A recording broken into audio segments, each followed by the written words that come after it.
दर्शकों नमस्कार। कार्यक्रम में आपका बहुत बहुत स्वागत है। मैं हूं योगी राज योगेश और मेरे साथ हैं विश्व प्रसिद्ध ज्योतिषाचार्य, वास्तुविद और मोटिवेशनल स्पीकर डॉक्टर आचार्य राजेश। आचार्य जी, प्रोग्राम में आपका बहुत बहुत स्वागत है। धन्यवाद। और मित्रों, जैसा कि पिछले वीडियो में हमने आपसे चर्चा की थी कि दक्षिण दिशा को लेकर जो लोगों में शंकाएं होती हैं, जो डर रहता है, जो आशंकाएं रहती है कि दक्षिण दिशा में मकान का या प्लॉट का मुंह नहीं होना चाहिए, इस बारे में थोड़ा सा चर्चा हमने पिछली वीडियो में की थी और हमने ये भी कहा था कि अगले वीडियो में इस बारे में विस्तार से चर्चा करेंगे।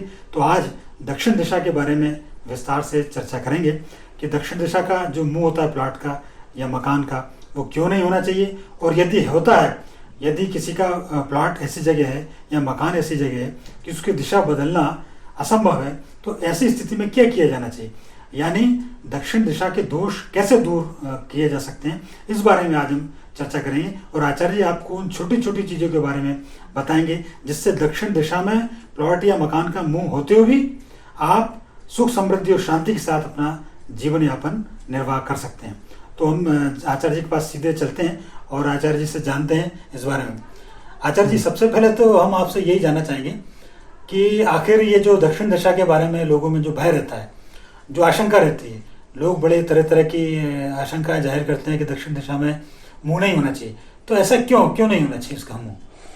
दक्षिण दिशा मूल रूप से वास्तु के अनुसार थोड़ी सी कमजोर दिशा इसलिए मानी जाती है कि दक्षिण का पूर्व और दक्षिण जी, मतलब ईस्ट और साउथ का जो कॉर्नर होता है अग्नि कोण कहलाता है। अग्नि का वहाँ पर स्थान होता है। शुक्र वहाँ के देवता हैं। शुक्र भी बहुत ठीक नहीं होते हैं। दक्षिण दिशा में यदि एग्जैक्ट दक्षिण दिशा है, साउथ है, तो वहाँ पर मंगल उसके देवता हैं, तो वो भी युद्ध के देवता हैं, लड़ाई झगड़ा वाद विवाद के देवता हैं। और दक्षिण पश्चिम अर्थात साउथ और वेस्ट कॉर्नर यदि हम देखें तो वह दिशा है और उसके राहु देवता हैं। तो दक्षिण दिशा में दो कोने हैं और एक दिशा है। अच्छा। तो तीनों में एक शुक्र है, एक मंगल है, एक राहु है, तो तीनों ही नेगेटिव ग्रह हैं। अच्छा। तो इसलिए जब कहीं हम दक्षिण दिशा के मकान को देखते हैं, दक्षिण दिशा में रहते हैं, तो रहने वाले वहाँ पर बहुत अधिक परेशान मिलते हैं और उससे नाना प्रकार की परेशानी आती हैं। क्योंकि दक्षिण दिशा के यदि हम देखते हैं तो इसको वैसे एक मित्रों कम मैं थोड़ा सा चित्र के माध्यम से आपको इस चीज़ को समझाना चाहूँगा कि उससे आपको थोड़ा सा समझने में आसानी होगी। जैसा है दक्षिण दिशा का आप कोना देख रहे हैं, इस दक्षिण दिशा के मैंने 9 भाग किए हैं। मैंने मतलब इसमें 9 भाग होते ही हैं। जितना भी आपका प्लॉट है, जैसे 90 फीट का प्लॉट है और उसको आप 9 भागों में बांटें तो एक एक भाग जो आएगा 10-10 फीट का एक एक भाग आएगा। तो प्रथम जो हिस्सा है, प्रथम हिस्से में यदि आपका प्रवेश है तो ये वंश वृद्धि को रोकता है, विवाह में विलंब कराता है और बच्चों की प्रगति में बाधक होता है। और दूसरे नंबर का जो हिस्सा है, ये इससे यदि कोई प्रवेश करता है तो बच्चों में उत्साह की कमी रहती है, दास प्रवृत्ति बढ़ती है, नौकरी में अवनति अधिक होती है और लाभ नहीं मिलता है। तीसरा जो स्थान है ये बहुत शुभ होता है। हम तो सजेस्ट करते हैं कि तीसरे और चौथे स्थान से व्यक्ति यदि दक्षिण दिशा में प्रवेश करेगा तो उसको अच्छा लाभ मिलेगा, क्योंकि तीसरे स्थान पर यह ग्रह स्वामी के लिए भी शुभ होता है, प्रगति के नए नए अवसर भी मिलते हैं और इसमें बहुत अच्छा लाभ भी मिलता है। और यदि हम चौथे स्थान को लेते हैं तो इसमें यह वर्ग गृह स्वामी के लिए भाग्यशाली होता है, आने वाली पीढ़ी राज करने वाली होती हैं, व्यवसाय नौकरी में एक बहुत अच्छा उनका स्थान होता है, इसमें लाभ मिलता है। 5वें घर को यदि हम बात करते हैं तो इसमें प्रवेश से बचना चाहिए, क्योंकि ये एग्जैक्ट दक्षिण दिशा है और उसमें यम का प्रवेश होता है और मैंने यहाँ से प्रवेश करने वाले को बहुत अच्छा देखा नहीं है कभी भी, और ज्योतिष में इसके लिए बहुत अच्छा नहीं माना जाता है। 6ठे स्थान को हम देखते हैं तो इस वर्ग से नुकसान बहुत होता है और नाना समस्याएं आती हैं। 7वें घर से यदि प्रवेश करते हैं तो यहाँ से भी कोर्ट कचहरी के मामले आते हैं और तनाव इसमें लगातार बना रहता है। और 8वें स्थान को यदि हम देखते हैं तो ये स्थान भी गृह स्वामी के लिए शुभ नहीं होता, वंशज इनके डरपोक होते हैं और परेशानी बहुत आती है। और 9वें स्थान को यदि हम देखते हैं तो इस स्थान में प्रवेश करने से कुपोषण की स्थिति, लगातार स्वास्थ्य में गिरावट, कई प्रकार की बाधाएं, झूठे कोर्ट कचहरी के मामले, इस प्रकार से इसमें बहुत दिक्कतों का सामना करना पड़ता है। तो इस प्रकार से यदि हम इन 9 स्थानों को देखें तो इनमें मैंने बताया आपको तीसरा और चौथा जो स्थान है ये व्यक्ति के लिए शुभ होता है। अच्छा, ये जो डिवाइडेशन जो किया गया है इसका बेस क्या रखा गया है? इसका जो बेस है, वास्तु में हर स्थान के एक देवता हैं। अच्छा। पहला स्थान उसका अपना देवता, दूसरे का, क्योंकि जब हम 4 दिशाओं का जो मकान बनाते हैं तो चारों दिशाओं को यदि सब कोने बना दिए जाएं तो उन कोनों में 36 कोने ऐसे बन जाते हैं और उनके अलग अलग देवता हैं और उस देवताओं के अनुसार ही उनका प्रेडिक्शंस होता है। तो उसके कारण फिर इनमें जो देवता जिस स्थान का यम है तो मृत्यु ही देगा, वो जो दक्षिण दिशा का एग्जैक्ट यम होता है वो। तो वहाँ से प्रवेश करने में मकान मालिक के लिए बहुत ही अच्छा नहीं होता। 18 महीने में मैंने मकान मालिकों को एक्सीडेंटल मृत्यु में या गंभीर रोग होते हुए देखा है, तो वो इसमें स्थिति होती है। ये थोड़ा सा चिंता का विषय जरूर, लेकिन आचार्य जी हम चूंकि आपसे यहाँ ये भी जानना चाह रहे हैं कि दक्षिण दिशा के बारे में जो लोगों में भ्रांतियां हैं और दक्षिण दिशा को लेकर क्या शुभ हो सकता है उसके बारे में जरूर आप बताइए। जैसे किसी का प्लॉट ऐसी स्थिति में फंसा हुआ है या किसी का मकान ऐसी स्थिति में है कि उसका फ्रंट दक्षिण दिशा पे ही आ रहा है, तो वो लोग फिर कैसे इस चीज से बचें? देखो, इसमें मैं फिर एक चित्र का सहारा लूंगा। उस चित्र में अब आप देख रहे होंगे, इस चित्र में ये 9 भाग हैं।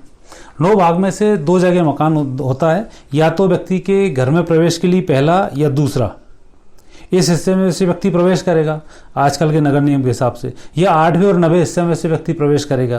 तो ये दोनों ही हिस्से यहाँ पे प्रवेश के लिए ठीक नहीं होते हैं, परंतु चूंकि पोर्च बनाना है तो हम इस स्थान पर पोर्च बना सकते हैं। तो जो गेट यहाँ पर हम बनाएंगे, इन गेटों में विशेषकर पहले, दूसरे और 8वें 90वें स्थान पर जो गेट बनाएंगे, ये गेट टोटल पारदर्शी ना हो, इसमें एक सीट लगा दी जाए, ऐसी इसमें व्यवस्था करते हैं।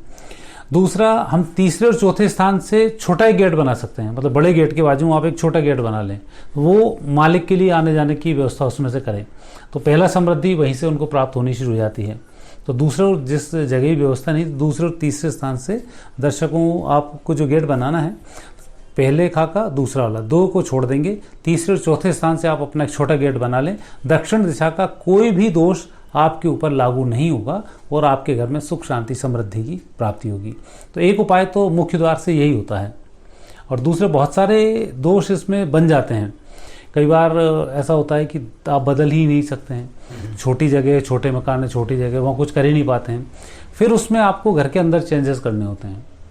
जैसे हम घर में अंदर प्रवेश करते हैं तो दक्षिण दिशा का जो भी दोष होगा वो आपके मुख्य द्वार से अंदर घुसेगा। तो मुख्य द्वार से जब वो उसकी एंट्री होगी तो मुख्य द्वार के ऊपर हनुमान जी का, गणेश जी का, ये अपने इष्ट देव का फोटो होना चाहिए अंदर वाली साइड में। अच्छा। तो ये दोषों को मिटाता है। अंदर वाली साइड अर्थात बाउंड्री का एक गेट होता है, दूसरा गेट जब हम एंट्री करते हैं उस वाले गेट की बात है जो बाहर की ओर दिखाई देगा, घर में घुसेंगे बाहर दिखाई देगा, क्योंकि घर के अंदर जब प्रवेश करते हैं ड्राइंग रूम में या बरामदे में, तो वहाँ जो पीछे का हिस्सा होता है वो कुल देवी का या कुल देवता का होता है, वहाँ पर उनकी तस्वीर टांगनी चाहिए। तो ये आपके इन दोषों को दूर करता है। तीसरा जो एक घातक स्थिति से बनती है वो ये कोना कटा होना।